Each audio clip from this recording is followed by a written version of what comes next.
Ready. বন্ধুরা, আমি এখন আছি দৈনিক সংগ্রাম কার্যালয়ে। আপনারা জানেন বাংলাদেশের প্রাচীন দৈনিকগুলোর একটি দৈনিক সংগ্রাম। এই সংগ্রাম অফিসের ব্যাপারে আপনারা ইতিমধ্যে নিশ্চয়ই জেনেছেন যে দৈনিক সংগ্রাম অফিসে গতকাল কিভাবে সন্ত্রাসী তাণ্ডব হয়েছে। দুর্বৃত্তরা এই পত্রিকায় ঢুকে, পত্রিকা অফিসে ঢুকে প্রত্যেকটি কক্ষে কিভাবে তারা তাণ্ডব চালিয়েছে, সমস্ত কম্পিউটার থেকে শুরু করে মেশিনারি থেকে শুরু করে সবকিছু তছনছ করে দিয়েছে। এখন এই পত্রিকা অফিসে আমি এসেছি, আপনাদেরকে দেখাবো যে এই পত্রিকা কি করেছে তারা কালকে। এটা সংগ্রাম একটি, আপনারা জানেন যে বাংলাদেশের প্রাচীন পত্রিকাগুলোর একটি এই দৈনিক সংগ্রাম।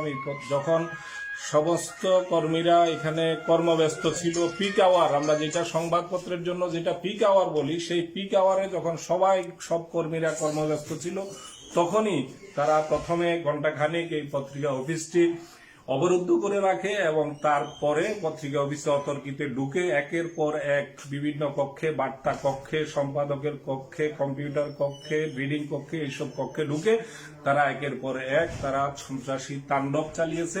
আপনারা দেখতে পাচ্ছেন যে এটা একটা রিপোর্টিং এর বিভাগ। আপনারা দেখতে পাচ্ছেন যে এখানে সমস্ত চেয়ার টেবিল ভাঙচুর করে কম্পিউটারগুলো, রিপোর্টাররা যেসব কম্পিউটার ব্যবহার করতেন সেই কম্পিউটারগুলো কিভাবে তছনছ করে নিচে ফেলে রেখেছে। আসলে কোনো সংবাদপত্রে, আপনারা জানেন, যারা গণমাধ্যম সম্পর্কে জানেন, যে কোনো সংবাদপত্রের কোনো সংবাদের ব্যাপারে আপত্তি থাকলে সেক্ষেত্রে প্রতিবাদ জানানোর একটা পদ্ধতি আছে, নিজস্ব পদ্ধতি আছে। ওই পত্রিকার প্রতিবাদ পাঠানো যায়, এমনকি প্রেস কাউন্সিলের মাধ্যমে মামলা করে তার প্রতিকার পাওয়ার সুযোগ রয়েছে। কিন্তু সেই পথে না গিয়ে যেভাবে পেশি শক্তির প্রদর্শনী গতকাল গণমাধ্যমে হলো, দৈনিক সংগ্রামে যেভাবে পেশি শক্তির প্রদর্শনী হলো, এটা অত্যন্ত দুঃখজনক। বাংলাদেশের গণমাধ্যমের ইতিহাসে গতকালের দিনটি আমি বলবো যে আরেকটি কালো দিন। এভাবে কোন গণমাধ্যমকে যদি, তাদেরকে কোন গণমাধ্যমের উপর কেউ যদি আক্রোশ এভাবে চরিতার্থ করে, তাহলে বাংলাদেশে গণমাধ্যম বলতে, সাংবাদিকতা বলতে আর কিছু অবশিষ্ট থাকবে না। বন্ধুরা, আপনারা দেখতে পাচ্ছেন যে জানালা, দরজা জানালা থেকে শুরু করে, এটি আমি এখন যেখানে আপনাদেরকে দেখাচ্ছি, এটি রিডিং রুম। এই দৈনিক সংগ্রামের রিডিং রুম, যেখানে প্রুফ দেখা হয়, সংশোধন করা হয়, সেখানে কম্পিউটারগুলোকে কিভাবে এক একটি কম্পিউটারকে একদম ধ্বংস করে দেওয়া হয়েছে, যাতে আর কোনো অবস্থাতে এই পত্রিকার প্রকাশনা অব্যাহত রাখা না যায়। তারা প্রকারান্তরে এই পত্রিকাটি স্থায়ীভাবে বন্ধ করে দেওয়ার লক্ষ্য নিয়েই তারা এই ধ্বংসযজ্ঞ চালিয়েছে। আপনারা দেখতে পাচ্ছেন এভাবে প্রত্যেকটি কক্ষে একে একে তারা ঢুকে ফ্রি স্টাইলে তারা এই কাজটি করেছে। এবং তারা যখন এই ধ্বংসযজ্ঞ চালাচ্ছিল তখন কিন্তু এখানে পুলিশ ছিল, তাদের সাথে পুলিশ ছিল, নিচে পত্রিকা অফিসের নিচে পুলিশ ছিল। আপনারা দেখছেন যে দরজা জানালা পর্যন্ত তাদের হাত থেকে রক্ষা পায়নি। আমি এখন যেদিকে যাচ্ছি, এখানে সম্পাদকীয় বিভাগে আপনারা দেখেন কিভাবে সম্পাদকীয় বিভাগে কিভাবে ধ্বংসযজ্ঞ চালিয়েছে। এখানে সবকিছু দরজা জানালা ভেঙে, কম্পিউটার ভেঙে, এখানে ডান পাশটাতে আমি যেখানে আছি সেখানে ডান পাশটাতে এখানে ঢুকলাম। এখন এটা হলো সম্পাদকীয় বিভাগ। এখানে মূলত সহকারী সম্পাদকরা এখানে বসে কাজ করেন, তারা পোস্ট লেখেন, নিবন্ধ লেখেন। এই বিভাগটিতে কিভাবে কম্পিউটার সহ অন্যান্য মেশিনারি সব কিছু একদম তছনছ করে দিয়েছে। তাদের যে ফ্রি স্টাইল, দীর্ঘ সময় এখানে সার্ভার রয়েছে। আপনি জানেন যে একটি গণমাধ্যম প্রতিষ্ঠানের সার্ভারটি অত্যন্ত গুরুত্বপূর্ণ। সেখানে গণমাধ্যমের সম্পূর্ণ আর্কাইভ, তাদের দীর্ঘদিনের যুগ ধরে সমস্ত আর্কাইভের থাকে, আর্কাইভ রাখা হয় সেই সার্ভারে। এবং এই কেন্দ্রীয় সার্ভার, যে সার্ভারের মাধ্যমে সংবাদপত্রের সমস্ত কাজগুলোকে একে অপরের সাথে লিঙ্ক করা হয় এবং সেই সার্ভারের উপর নির্ভর করে একটি সংবাদ মাধ্যম চলে। আপনারা দেখছেন অত্যন্ত পরিকল্পিতভাবে, এটা মনে হচ্ছে এটা তাৎক্ষণিক কোনো ঘটনা নয়। দেখে মনে হচ্ছে ধ্বংসযজ্ঞ, দেখে মনে হচ্ছে যে পুরো ঘটনাটি অত্যন্ত পরিকল্পিতভাবে তারা প্রত্যেকটি রুমে ঢুকে পরিকল্পিতভাবে তারা এই ধ্বংসযজ্ঞ চালিয়েছে। আমি এখন যেখানে আছি এটি হচ্ছে সম্পাদকের কক্ষ। বাংলাদেশে যতজন বয়োজ্যেষ্ঠ সম্পাদক আছেন, এখন সবচেয়ে বয়োজ্যেষ্ঠ এবং প্রবীণ সাংবাদিক হচ্ছেন আবুল আসাদ। তিনি শুধু দৈনিক সংগ্রামের সম্পাদকই নন, তিনি বাংলাদেশের দেশপ্রেমিক বুদ্ধিজীবীদের, আমি মনে করি যে বুদ্ধিজীবীদের প্রধান তিনি, যে দেশপ্রেমিক তার লিখনীতে এই দেশের হাজার হাজার নয় লক্ষ লক্ষ যুবক অনুপ্রাণিত হয়েছে। তার সাইমুন সিরিজের কথা আপনারা জানেন, যেটি বাংলাদেশের লক্ষ কোটি যুবককে অনুপ্রাণিত করেছে এবং তাদেরকে মুগ্ধ করেছে। সেই সাইমুন সিরিজের লেখক এবং অসংখ্য গ্রন্থের লেখক আবুল আসাদ, যিনি একজন সজ্জন মানুষ, অত্যন্ত সরল এবং বয়োজ্যেষ্ঠ।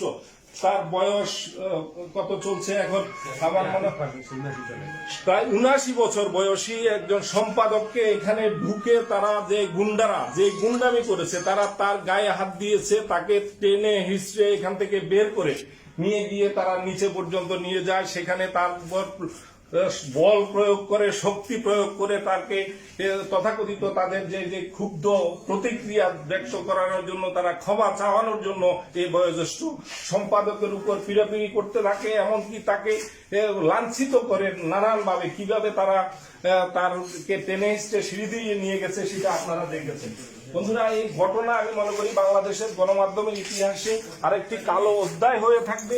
আমরা জানি যে কেউ ক্ষুব্ধ হতে পারেন, যে কোনো সংবাদেই ক্ষুব্ধ হতে পারেন। তারা যেই শব্দটিকে, যেই শিরোনামটিকে তারা পুঁজি করে, যে শিরোনামের কথা বলে তারা এই ধ্বংসযজ্ঞ চালিয়েছে, এটা মূলত তাদের একটি অজুহাত মাত্র।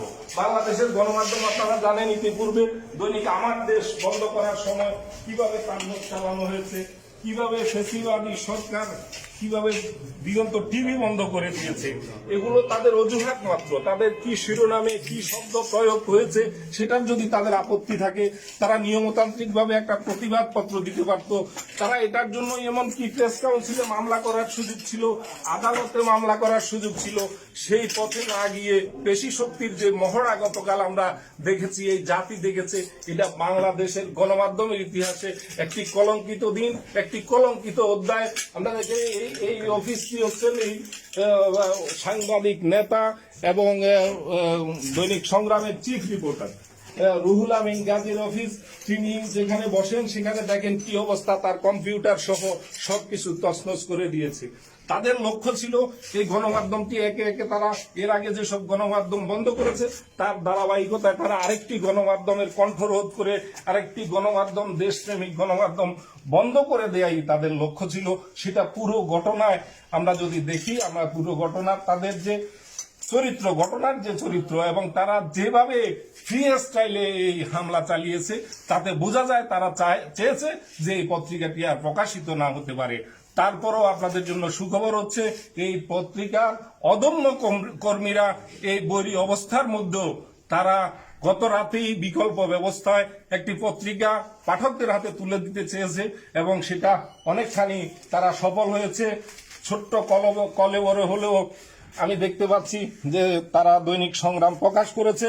এই জন্য এই পত্রিকার কর্মীদের আমি বাংলাদেশ ফেডারেল সাংবাদিক ইউনিয়নের পক্ষ থেকে আন্তরিক অভিনন্দন জানাই যে এই বৈরী পরিবেশের মধ্যে, এরকম দুর্যোগের মধ্যে তারা হাল ছেড়ে দেয়নি, মনোবল হারায়নি, তারা পত্রিকা প্রকাশ করেছে। এর মধ্য দিয়ে প্রমাণিত হয় ফ্যাসিবাদী হামলা চালিয়ে, সন্ত্রাসী কর্মকাণ্ড চালিয়ে বাংলাদেশের সংবাদপত্র কণ্ঠরোধ করা যাবে না, এদেশের সাংবাদিক সমাজ দমে যাবে না। বন্ধুরা, এই পরিস্থিতিতে আমরা দেশবাসীর কাছে এই ঘটনার জন্য বাংলাদেশ ফেডারেল সাংবাদিক ইউনিয়নের পক্ষ থেকে বিচার প্রার্থনা করলাম যে এই হামলা, এই ফ্যাসিবাদী হামলার বিরুদ্ধে যদি সম্মিলিত যদি রুখে দাঁড়ানো না যায়, তাহলে আমরা একে একে সবাই নিঃশেষ হয়ে যাব।